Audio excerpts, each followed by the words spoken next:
Canelo. Canelo. Good fight. I don't expect that from Rico, but maybe a good fight. How did you score it? Keep going fast, please. Tough to say. Canelo, early stoppage that? Huh? Was that an early stoppage? You know which car? I don't think so. I think they save a brutal knockout. Who's next for Usyk? All the best for Usyk. Who do you want to see him fight next? Huh? Who's next for him? Oh, he can fight whoever. He's one of the best. Thank you, guys.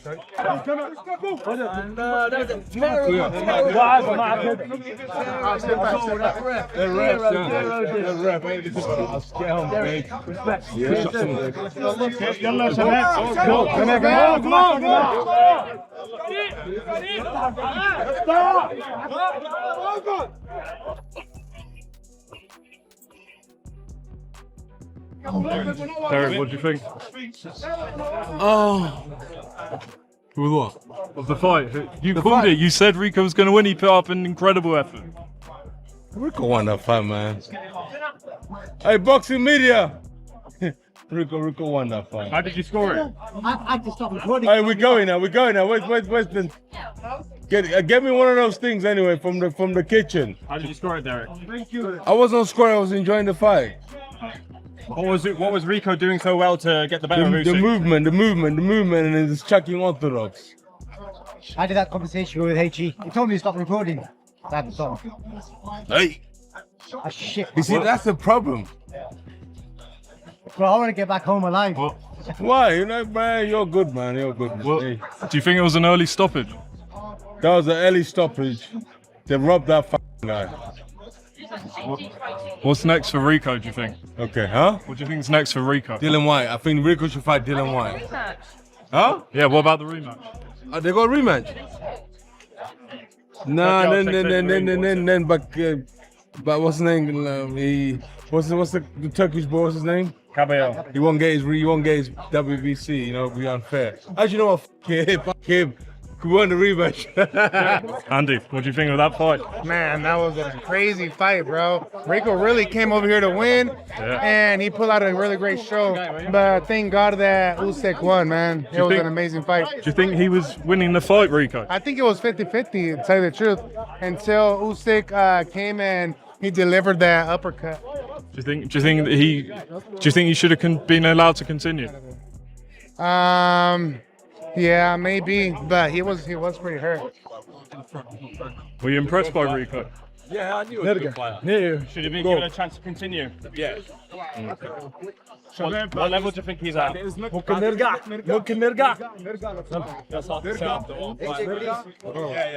Wait, walk off.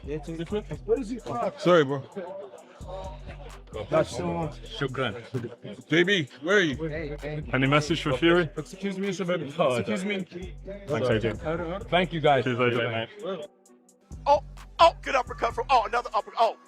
Oh, good coming. Oh, he dropped Rico. Usyk dropped him. Jumped on him from the shoulders. Uppercut, throwing it like this here. Stepping back and throwing it like this here. Dropped him, man. Dang. Rico, you had to stay on your feet. Usyk drained the swamp. Uh-oh, everybody standing up. Everybody stand up. I got to call this standing up. Everybody stand up. Everybody stand up. Everybody stand up. What's going on? Knock this mouthpiece out. Hey, hold on, everybody. Here we go. I don't know how much time is left. Usyk dropped him. Oh, good left. Oh, he ain't looking good. Oh, he about to go. Oh, Usyk about to stop him. Oh, he let his hands ride. That's it. They stopped the fight.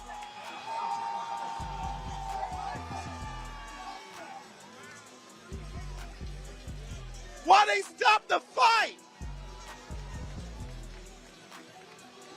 Usyk won.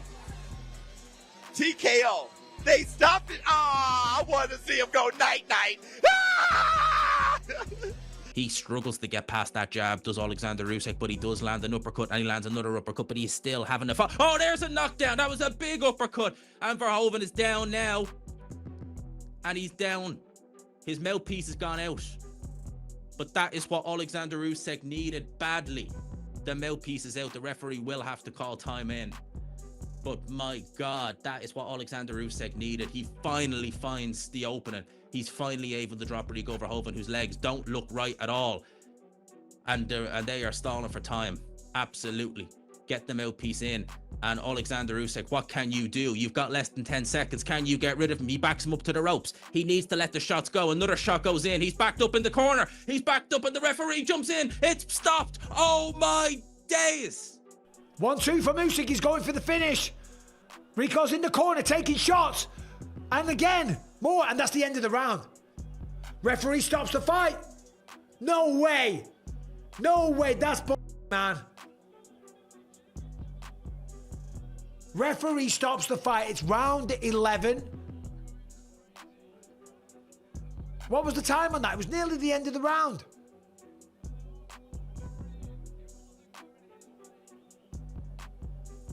What the heck? I should have put a round timer on the screen. It's a whole thing, man. What do you think? I'm living my life and just in. I ain't putting round timers on. Bro, I don't know if that was corruption. I mean, it was... I mean, he dropped him badly. Rico was hurt. He followed up. I've seen stoppages like that a lot in boxing. But when you consider that this is for the undisputed, multiple titles as well, I believe. Heavyweight boxing championship. Fights don't get, or titles do not get any more prestigious than this. Let the man go down to his knees. Let him get dropped. I mean, it was a beautiful series of punches. Bump, bump, bump, steps back here, uppercut as Rico was coming forward, falls to his knees, head through the ring, the ropes. Beautiful shot. Let's have a look at it here. Backing up, boom, there it is again. And another one. Backs up again. 1, 2, pop, pop, pop. Uppercut coming. There it is. Usyk didn't even land the last 2 punches. He didn't even land the punches and the referee jumped in. They just showed it in slow motion. He didn't even land the punches and the referee jumped in, bro. He didn't even land the punches and the referee jumped in. Yo, Patty C in the super chat dropping that half a dub on your boy Blue. That was one of the weakest stops in history of boxing. That was disgusting, bro. That was disgusting. That was disgusting, man. Oh, big left hand from Usyk. Oh, he's about to knock him out here. Left hand, right hand, left hand, right hand. And the referee's jumped in and waved it off on the bell. The referee stopped it right on the bell. That's not right. That's not right. That's not right. You should have let him out that round, but Usyk knocked him out there, guys. Usyk won by knockout. But I tell you what, that nearly went very, very, very wrong for Oleksandr Usyk. This was crazy. What the hell? That was very, very, very tough. The hardest fight of Oleksandr Usyk's career by a mile. He was arguably about to lose that fight until the stoppage. They probably should have let Verhoeven out of the round. It's not corruption. Verhoeven was getting battered there at the end of the round, but they should have let him out the round. They should have let him into the final round of the fight for sure, because he was on his feet still. He didn't go down. I felt like that was unfair. Usyk slowed down a hell of a lot. We got so much to talk about, people. Damn. The fight night between Oleksandr Usyk and Rico Verhoeven had already passed, but the debate around it had only grown louder. Before the opening bell, experts from boxing and kickboxing circles had shared sharply divided opinions on how the clash would unfold. Some had believed it would be a technical showcase controlled by Oleksandr Usyk, while others had felt Rico Verhoeven's size, power, and kickboxing dominance could have rewritten the script completely. Looking back at those predictions, it had been clear that the build-up itself carried as much tension as the fight that followed. Terrence Crawford had been among the most confident voices. He had predicted that Usyk would take control early and bring the contest to a close within the opening rounds. Crawford had argued that Usyk always performed best under pressure, and he had believed that same mindset would have carried into this crossover challenge. Yeah, of course. I respect all fighters. It takes, a lot of heart and guts to get in that ring and perform, time after time after time. So, me and Usyk, we always respected each other from day one, and I'm looking forward to supporting him come Saturday. Yeah, what do you think about his fight against Rico Verhoeven? I think, he's going to go out there and do whatever he wanted to do. I think Rico going to be tough at first, but I think Usyk, with his experience, he's going to figure him out fairly early, and I don't know. We're going to see for a good fight. In his view, Usyk had treated big moments as fuel rather than pressure, and he had expected that mentality to overwhelm Rico before the fight could fully settle. He used to the pressure. You got to understand, like, Usyk been having a lot of pressure on him since the Olympics, since winning the Olympics, since, you know, going up to heavyweight and beating Fury, and all the things that he's been doing in the ring. So he's used to the pressure. It's no pressure for him. On the other side, Eddie Hearn had offered a far more cautious warning. He had pointed out how unpredictable heavyweight boxing had become after shocks like Fury against Ngannou. Hearn had suggested that Rico Verhoeven only needed one clean shot to completely change the outcome. While he had acknowledged Usyk's brilliance, he had insisted that Rico could not be dismissed as just another outsider stepping into boxing. He had felt that the danger always remained present in matchups like this, especially in the early exchanges. I think it's a massive mountain to climb. I think whenever you are changing disciplines and you come in against the best in the division, it's always going to be a hard night's work. You're not just doing that against the best in the division, you're doing that against pound for pound #1. But in this division, as we saw with Ngannou against Fury, and you know, the difference is these guys can really punch, and if they land clean, there's going to be a problem, and Verhoeven can really punch. Hello, mate. Don't trust everything Eddie says because he's always right. Oh, there you go. Thank you. I was wondering where you was going with that. I was just telling everybody how great the WBC was. Teddy Atlas had taken a much more decisive stance. He had believed Usyk would not only win, but dominate from the start. And if anyone deserves a little break, look, you don't take anyone for granted. He's a big, strong guy, Verhoeven. He's in good shape. He's physical. He's game. You know, he's experienced in the kickboxing realm. You don't take anyone for granted, but he doesn't figure to have any chance against Usyk. And Usyk is a serious guy. He had also dismissed any idea of the fight being staged or unpredictable in that sense, insisting Usyk operated in a completely honest and controlled competitive space where skill always dictated the outcome. With some of those events, you wonder, is it scripted? Is there, you know, is there some agreement there? People were wondering that, I think, for a while with Joshua and Paul. You know, was there an agreement to move around for a few rounds, then take the gloves off and go at it? And of course, Joshua, I think, stopped him in the 6th round, if I remember correctly, whatever it was. But a lot of people didn't think it was go that long. We got that one right. We had the over. I think it was 3 rounds. We had the over in that one. But Usyk's not the kind of guy that would entertain stuff like that, I don't believe. I think that he does deserve an easy one. Atlas had described the matchup as one-sided on paper, predicting that Usyk would have treated Rico like a target and broken him down within 3 to 4 rounds. Stand straight, tall guy who covers up, but he gives you a target. He's there. He covers pretty good, but when a guy covers like that and you find a guy like Usyk, you know, it's like having a heavy bag in front of you. Usyk will put punches together. He'll take what you give him. You know, he'll go to the body, he'll split the guard with the uppercut. You know, there's so many things he could do. And again, it's going to be not can he do it, does he want to do it? Does he want to do it, and how fast does he want to do it?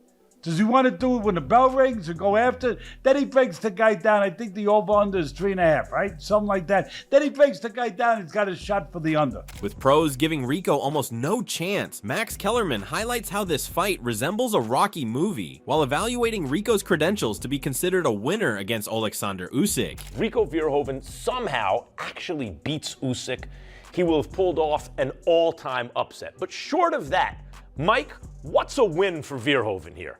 Max, I think Verhoeven, obviously, if he can hurt Usyk at any juncture in the fight, that's a win. If he can make it into the second half of the fight, past round 6, that's a win for me. And just being overall competitive and showing his boxing skills. In contrast, Max Kellerman had approached the fight with a more analytical tone. He had compared the atmosphere around the bout to a Rocky-style storyline, where an outsider entered boxing against an established master. Kellerman had acknowledged Rico Verhoeven's physical advantages, including his size and athletic background, and he had believed those factors gave him at least a chance to stay competitive. At the same time, Mike Coppinger had added that Rico would not have been an easy target to completely overwhelm overwhelm, pointing to his intense training, sparring experience with Tyson Fury, and guidance under Peter Fury as reasons he could have remained dangerous in certain moments. He's got to make an impression. He can't just go, he just can't get bulldozed. You know what I mean? He can't get wiped out, right? He can't just show up. He right. can't just show And that's not a win. I think he's got to make an impression. Yeah, Max, we had Rico on the show, and look, Rico, like you said, he's coming to win. This guy trains very hard for this opportunity. He's a very accomplished fighter, and he's a proud guy. I would be surprised if he wasn't in there throwing fight-ending shots. Whether they land or not, different story. And you have Peter Fury in his corner that knows heavyweight boxing, so that's another advantage for him. Have you worked with Tyson Fury in the ring with him? I was in Fury camp many years ago, and Peter was his coach, and he was doing a great job with Fury at that time. Jarrell Miller had taken a very different approach, openly supporting Rico. He had insisted that people were underestimating him due to his kickboxing background, arguing that his discipline and power made him a live threat. Miller had suggested that crossover fights often changed quickly once momentum shifted, and he had believed Rico had enough tools to cause serious problems if the fight had turned messy or chaotic. Rico is very game. He's not no punk. So I'm going to throw up one in the air and say Rico, man. I came up on the kickboxing scene with Rico Verhoeven, you know, Glory and K1. Phenomenal fighter in his respectable sport. If you want to go by the statistics, yes, the fight's favorite Usyk, yes, Usyk's supposed to win, all that, yes, we can say that, but I'm going with my boy Rico, man. Eddie Hall had echoed similar confidence in Rico Verhoeven. He had described him as one of the most intimidating fighters he had ever seen and believed his presence alone could have influenced the fight. Right, and give me any single man on the planet, I'd pick Rico Verhoeven, because to me, he is the hardest motherfucker I have ever met. If you ask me, you put Usyk, AJ, Tyson Fury, Francis Ngannou, Alex Pereira, Conor McGregor, line them all up, right? And say, right, which one would you want to fight the least? Rico Verhoeven. Hall had argued that Rico's power and forward pressure style could have disrupted Usyk's rhythm. He had even suggested that Usyk might not have been fully prepared for the kind of relentless approach Rico could bring inside a boxing ring. Hands down, if there's one man on the planet you wouldn't want to fight, it's Rico Verhoeven. He is a bad... Wow. Okay, what an endorsement. You think he has a chance? You think he can win this fight? 100%. There's, I honestly think that Rico is going to be a big problem. Big problem for Usyk. Rico, you got to think with the kickboxing, I think, what is it, three 3-minute rounds or something? Yep. Yeah, and they are trained, so you got to think like that. They don't do the 12-round bollocks. Like they are trained just to give 100% for those 3 minutes. And you watch the fight ringside, it is forward, offense. They do not take breaks. And I think that's going to be a real shock for Usyk. Johnny Nelson had taken a more balanced view. He had predicted that Usyk would still come out on top, but only on points rather than a quick stoppage. Nelson had acknowledged Rico's fitness and strength, suggesting he would likely survive the full distance by using clinches and defensive movement. However, he had still pointed out that Usyk's technical boxing ability remained on a completely different level, and that difference would likely decide the outcome over time. I think Rico will be very fit, very strong. Limited in regards to technique and comparison, but I think he'll be I think he'll go the distance, he'll grab and hold, unless the referee jumps in and saves him, but it won't be a beatdown. I think my man will be very fit to try and hold the course. Dominic Ingle had been far less optimistic about Rico's chances. He had stated clearly that he saw no realistic path to victory for him. Ingle had questioned the hype surrounding Rico's boxing ability and had argued that experience at the highest level of pure boxing mattered far more than success in other combat sports. He had also remained unconvinced that even having Peter Fury in the corner would have been enough to bridge that gap. It can only end one way, can't it, with Usyk winning? How? Probably knock him out. Early, late. I ain't even seen the other guy, but unless he's basically done what Usyk's done in boxing and kickboxing. Well, what does that mean? I think we've had this discussion before, haven't we? So, like I say, Peter Fury in his corner, will that make any difference? Why? Not unless Peter's going to jump in and have a go at Usyk. No. I might share that joke with Peter, hopefully when I see him. From within the kickboxing world itself, Peter Aerts had expressed concern for Rico Verhoeven. He had acknowledged Usyk's elite boxing experience and his history against top heavyweights, suggesting that this level would be extremely difficult for Rico to adjust to. While Aerts had respected Rico's opportunity to step into boxing, he had warned that limited experience in the sport could have made the challenge overwhelming. It's gonna be very difficult for Rico. Yeah. Because he doesn't have that experience in boxing. Yeah, true. And Usyk is really good, I think, and especially he's not even that big, but he's beating all the big guys. Yeah, but he's quite big. I met him last time in Italy. He's bigger than me. Okay, well, let me put it like this. When I saw him fight with Tyson Fury. Yeah, but Tyson Fury is... yeah, okay. I never saw Tyson Fury. He's bigger than us, much bigger. But anyway, he did very good. I was surprised. I think it's a big chance for Rico. Yeah. But he have to do his very best. Yeah, but the experience this Usyk had more than 300 amateur fights. Ernesto Hoost had also weighed in with a more technical perspective. He had insisted that Rico would have needed a near-perfect performance to compete. Hoost had highlighted the importance of adaptation from kickboxing to boxing, suggesting that even small technical gaps could have been exploited at this level. Still, he had admitted that Rico's size and strength meant he could have stayed dangerous longer than many expected if he had managed the transition well. Exactly. And unbeaten as a professional, so I think it's a big thing. But for Holland, they're going to put Holland on the map too, you know. In boxing. Good. And you never know, you know. When I put my money, I put Usyk, but when he make good, one punch can be over, you know. You never fight is fight, you know. Fight is a fight. Yeah. Yeah. So. And so I hope that he will do good. Yeah. And if he show himself and if he really show that he's good, that he evolved in the boxing and everything, I will be very satisfied. Yeah, and the thing is, I think physically he can do it, you know. Gareth A. Davies had offered a late fight prediction that leaned toward Usyk, but not an early finish. He had suggested the bout could have reached the later rounds before Usyk eventually took control, possibly around round 7 or 8. Davies had compared the situation to other crossover fights where elite boxing skill eventually took over, and he had believed Usyk's timing, footwork, and ring intelligence would have slowly broken Rico down as the rounds progressed. It's a 95-5 fight. I don't know what the odds are. You probably got them, but I can't imagine Rico's got. Yeah, it's like a massive odds-on favourite. It's another freak show, isn't it? It is. Well, we had unless something crazy happens, but it can't do. Rico's got big right hands, but it's a different sport. We saw that when Conor McGregor fought Floyd Mayweather. We had never seen Mayweather hit by an uppercut, but he didn't move when Conor hit him. Conor got exhausted because he's used to going to the ground, because MMA is a different sport. So is kickboxing.